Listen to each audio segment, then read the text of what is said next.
October 31st, 1987.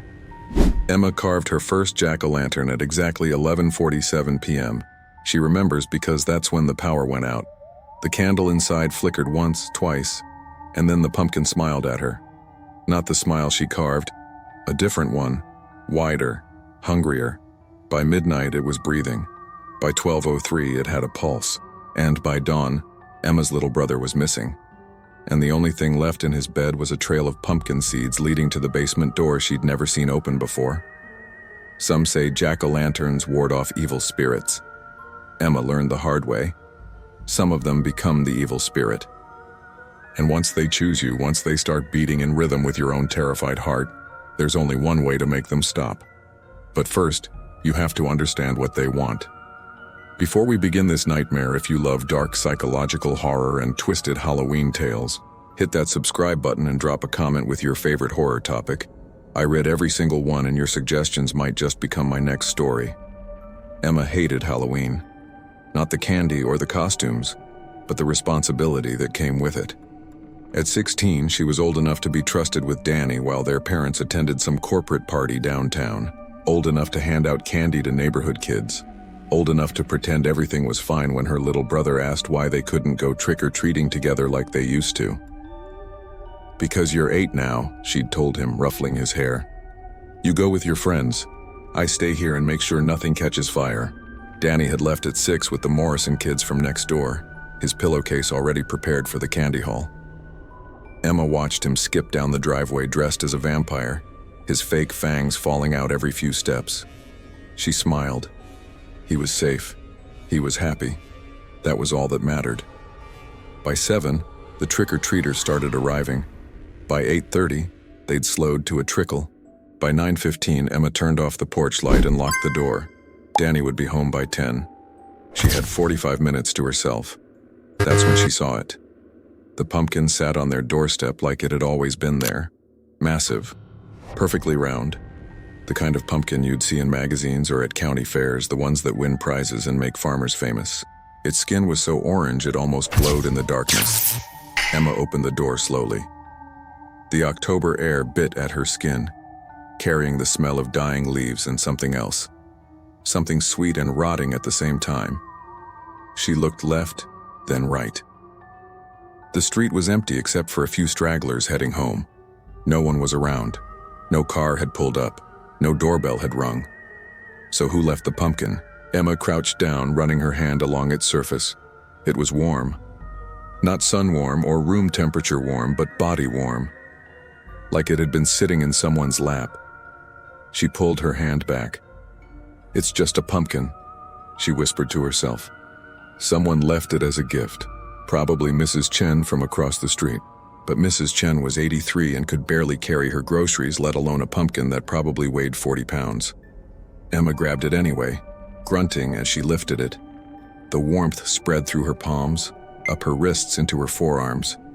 Comforting, almost. Like holding hands with someone you love. She brought it inside and kicked the door shut with her heel. The kitchen was too bright. Emma squinted against the overhead lights as she set the pumpkin on the counter with a heavy thud. It rolled slightly, settling into position as if choosing its own spot. She'd never carved a jack-o'-lantern before, not a real one. Her parents had always done it when she was younger, and by the time she was old enough to try, Halloween had become just another day, another obligation. But tonight felt different. Tonight something pulled at her, a need to create, to carve, to see what face was hiding inside that orange flesh. Emma grabbed the largest knife from the drawer. The blade caught the light, gleaming. She pressed the tip against the top of the pumpkin, right where the stem connected. The skin resisted for a moment, then gave way with a sound like a sigh. The warmth intensified. Emma kept cutting, sawing in a circle, the knife moving easily through the flesh. When she lifted the top, the smell hit her. Not the usual pumpkin smell, earthy and clean. This was different.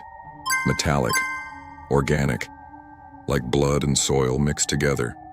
Inside, the seeds weren't seeds, not really. They were small and white and sharp, clinging to stringy pulp that looked less like vegetable matter and more like muscle tissue. Emma's stomach turned. "It's just overripe," she muttered. "Just weird." She reached in anyway, scooping out handfuls of the insides. The pulp was warm, almost hot, and it clung to her fingers like it didn't want to let go. With each handful she removed, the pumpkin seemed to hollow out more than it should. The cavity inside grew larger, deeper, impossibly vast for something that looked normal from the outside. By the time she finished, her hands were covered in orange slime that looked too red in the harsh kitchen light. Emma washed them 3 times before they felt clean. She picked up the knife again and started carving the face. Triangle eyes, a crooked nose, a jagged mouth with teeth. Classic. Simple. Safe. But her hand moved on its own. The knife cut deeper than she intended, curving when she meant to go straight, adding details she didn't plan. The mouth became a grin. The eyes became knowing. The face became something that looked less like a decoration and more like a portrait. When she stepped back, the jack-o'-lantern stared at her with an expression she couldn't quite name. Hungry, maybe. Or lonely. Or both. Emma checked her phone. 10:47 p.m.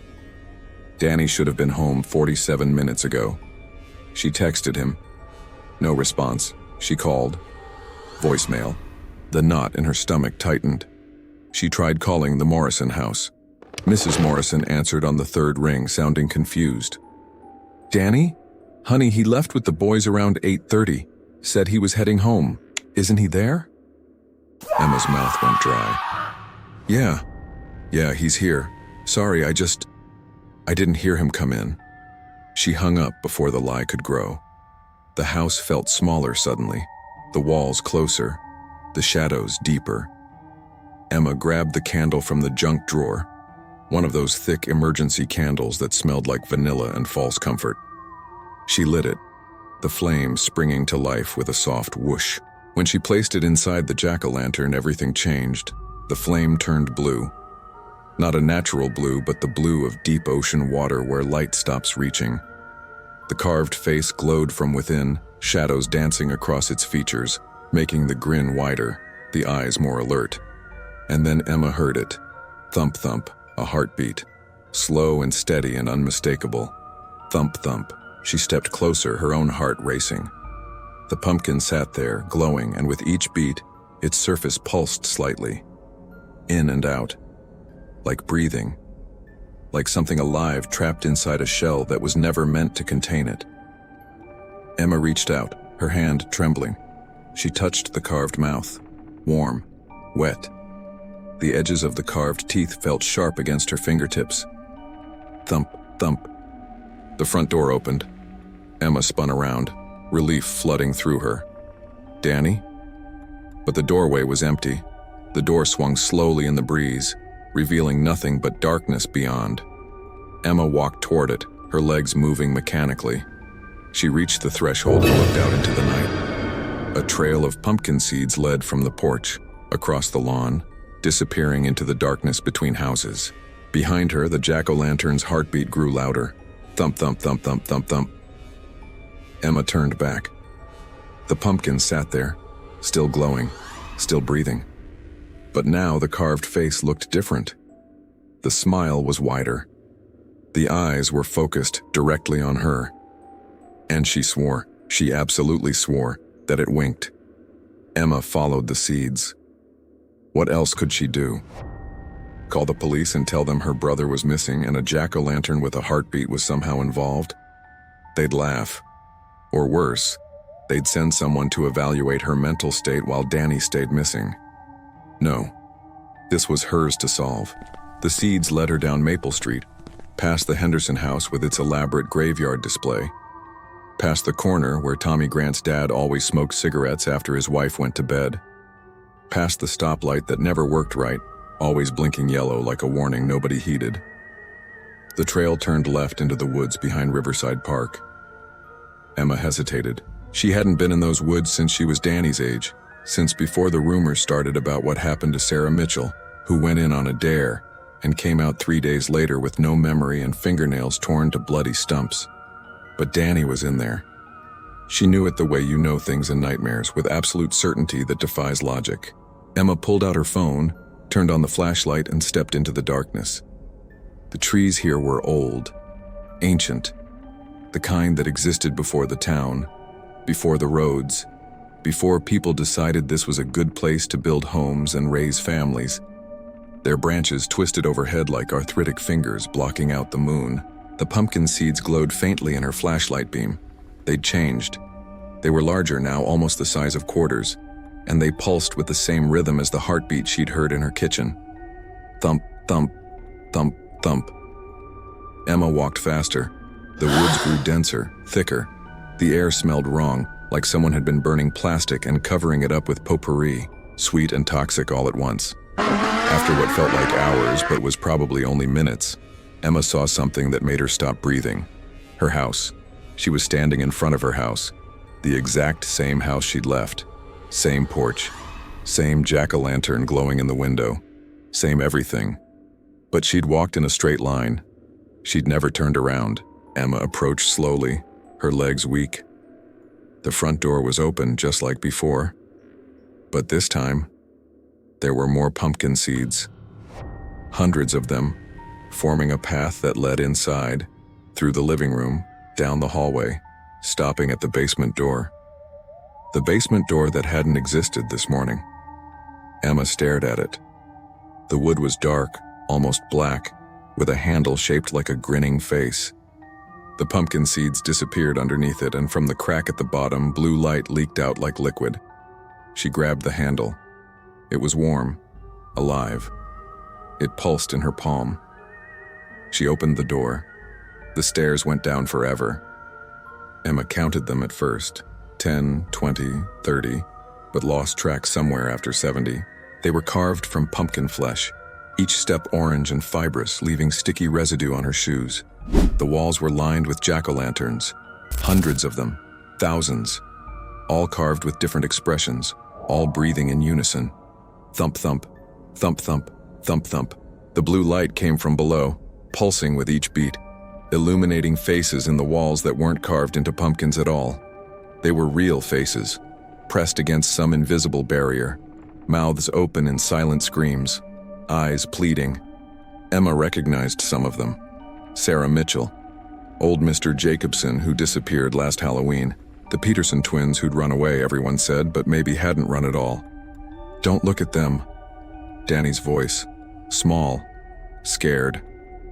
They make you forget who you are. Emma spun around. Danny stood at the bottom of the stairs, lit by the blue glow. But he wasn't quite Danny anymore. Vines wrapped around his arms like living tattoos, green and pulsing. His eyes reflected the light, glowing orange like candlelight trapped behind colored glass. His skin had taken on a waxy quality, smooth and artificial. Danny! Emma rushed down the remaining steps, reaching for him. He stepped back. Don't touch me. The vines spread through contact. That's how it works. That's how it gets everyone. How what works? What is this place? Danny gestured around them. They stood in a vast cavern carved entirely from pumpkin. The walls breathed. The floor was soft. And in the center, growing from the ground like some obscene tree, was the jack-o'-lantern from their kitchen.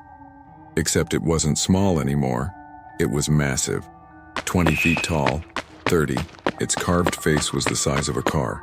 And inside, through the triangular eyes and grinning mouth, Emma could see something moving. Writhing. A mass of shadows and light, taking shapes that hurt to look at. It's called the harvest, Danny said quietly. It comes every Halloween to one family, just one. It chooses someone with a sibling they'd die for.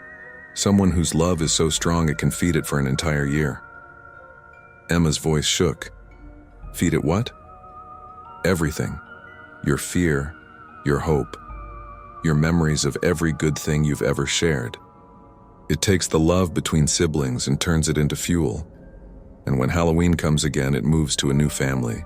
The jack-o'-lantern's face shifted, its smile growing impossibly wider. A voice emerged from its depths, not sound exactly, but something that vibrated directly in Emma's chest, in her bones, in the spaces between her thoughts. Emma, you carved me with your own hands, you invited me in, you let me taste your devotion. Emma felt it then. The pull. The jack-o'-lantern wasn't just looking at her. It was inside her, crawling through her memories. She saw flashes of Danny as a baby, her holding him for the first time. Danny learning to walk, his tiny hand gripping her finger. Danny crying after their grandmother died, Emma staying up all night to comfort him. Every moment of love, every sacrifice, every time she'd chosen him over herself. The harvest was eating them, devouring them like candy. "There's a way out," Danny said. His voice was fading, becoming hollow. The vines had reached his neck, curling up toward his jaw. "But you won't like it." Emma grabbed his shoulders, ignoring his warning. The vines immediately began spreading to her, cool and wet against her skin. She didn't care. "Tell me." The harvest feeds on love between siblings, strong love, protective love. Danny's eyes filled with tears that glowed orange as they fell. "If that love breaks, if you stop caring, if you leave me here and never look back, it starves. It dies. You go free." "No." "Emma, listen." "I said no." Emma pulled him closer, feeling the vines dig into her arms, wrapping around her wrists, her elbows, her shoulders. "There has to be another way." "There is no other way," the harvest boomed. "You love. I feed. This is the contract. This is Halloween." The jack-o'-lantern's mouth opened wider, and inside Emma could see the other faces. All the siblings who'd been chosen before. All the ones who'd made the same choice she was about to make. Stay and be consumed, or leave and survive alone. But then Emma noticed something. The flame inside the harvest, the blue candle that had started all of this, flickered. Just slightly, and with each pulse of the vines, with each beat of that terrible heart, the flame grew smaller. "It needs the candle," Emma whispered. "The one I lit. That's the anchor. That's what keeps it here." Danny's eyes widened. "But it's inside." "I don't care." Emma ran. Not away, but toward the massive carved mouth that yawned open like a cave entrance to hell. The vines on her arms tightened, trying to hold her back, but she was already moving, already committed. She dove into the jack-o'-lantern's mouth. Inside was worse than she imagined. The walls were soft and wet, pulsing around her like she'd been swallowed by something alive. The blue flame burned ahead, suspended in midair, surrounded by a cage of shadows that screamed when she got close. Emma reached through them. The shadows tore at her skin, leaving cuts that burned with cold fire. She screamed, kept reaching. Her fingers brushed the candle. The harvest shrieked. Emma grabbed the candle and squeezed. The flame went out between her palms, burning her, searing her. But she held on until there was nothing left but smoke and darkness and the sound of something ancient dying. The world collapsed. Emma woke up on her kitchen floor. Dawn light streamed through the windows. The jack-o'-lantern sat on the counter, deflated and rotting, its carved face sagging into something sad and harmless. Danny was next to her, sleeping peacefully, the vines gone from his arms. Just a kid in a vampire costume with fake fangs lying next to him. Emma's hands were burned. Black marks in the shape of her fingers scarred her palms. They'd never fully heal. She'd carry Halloween with her forever. But Danny was breathing, and he was hers. And that was worth any scar. The doorbell rang. Emma stood on shaky legs and answered it. Mrs. Chen from across the street stood there holding a plate of cookies. "Good morning, dear. I hope you don't mind, but I left you a pumpkin last night for carving. Did you get it?" Emma stared at her, at the sweet old woman who couldn't possibly understand what she'd done, what she'd unleashed. "Yeah," Emma said finally. "I got it. Thank you." Mrs. Chen smiled and walked away, humming a tune that sounded almost like a heartbeat. Thump thump. Thump thump. Emma closed the door and locked it. All 7 locks. She'd install more tomorrow. Danny stirred behind her. "Emma, what happened? Why are we on the floor?" Emma turned to him, forcing a smile. "Bad dream. We both had a bad dream." But they both knew it wasn't. Some things that start beating never really stop. Emma never carved another pumpkin. She never celebrated Halloween again. When October arrived each year, she'd close the curtains, turn off the lights, and sit with Danny in the living room, both of them pretending everything was normal, while listening for heartbeats that shouldn't exist. The scars on her palms never faded. They remained black and deep, like she'd grabbed hold of something that was never meant to be touched by human hands. Sometimes, late at night, she swore they pulsed. Just slightly. Just enough to remind her. Danny didn't remember most of it. The mind protects itself that way, especially young minds. He remembered a vivid nightmare, a strange Halloween, a morning waking up on the kitchen floor with his sister. Nothing more, nothing less. But sometimes Emma caught him staring at pumpkins in grocery stores with an expression she recognized. Fear mixed with fascination. The look of someone who's seen behind the curtain and can never quite look away. They moved away from that house 3 months later. Their parents never questioned why Emma insisted. Never asked about the burns or the nightmares or the way she counted Danny's heartbeats when she thought he was sleeping, making sure they were only his and not something else's. Mrs. Chen still lived across the street from their old house, still left pumpkins on doorsteps every Halloween, still hummed that tune that sounded too much like a heartbeat. And every year a family disappeared. Just one.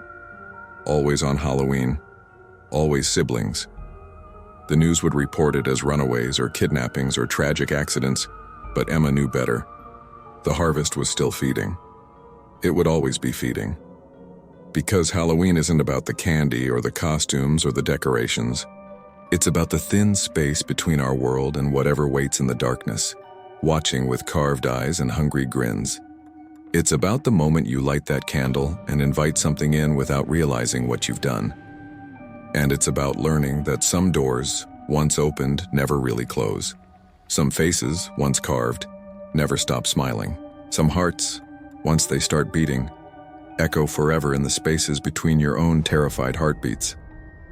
Emma learned that love is powerful, but fear is ancient. And on Halloween night, when the veil grows thin and the jack-o'-lanterns glow with their knowing smiles, the ancient things remember how to feed. She kept the deflated pumpkin. She doesn't know why. It sits in a box in her closet, rotted and black and harmless. But on Halloween nights, when the world grows quiet and the darkness presses close, she swears she can hear it. Thump, thump, thump, thump. Waiting. Always waiting. For the next time someone carves a face in the dark and lights a candle to see what they've created. So here's something to think about when you're carving your pumpkin this year. What if the face you're creating isn't yours to choose? What if something else guides your hand, shaping its own prison, waiting for that first flicker of light to set it free? Sleep well tonight, and maybe, just maybe, listen to your heartbeat before you drift off. Make sure it's only yours. If this story got under your skin, if you felt that chill crawl up your spine, hit that subscribe button. I've got more nightmares where this came from, more stories about the things that hide in plain sight, waiting for their moment. And drop a comment below with your favorite horror topic or the scariest thing that's ever happened to you. I read every single one, and who knows, your story might be the next one I tell.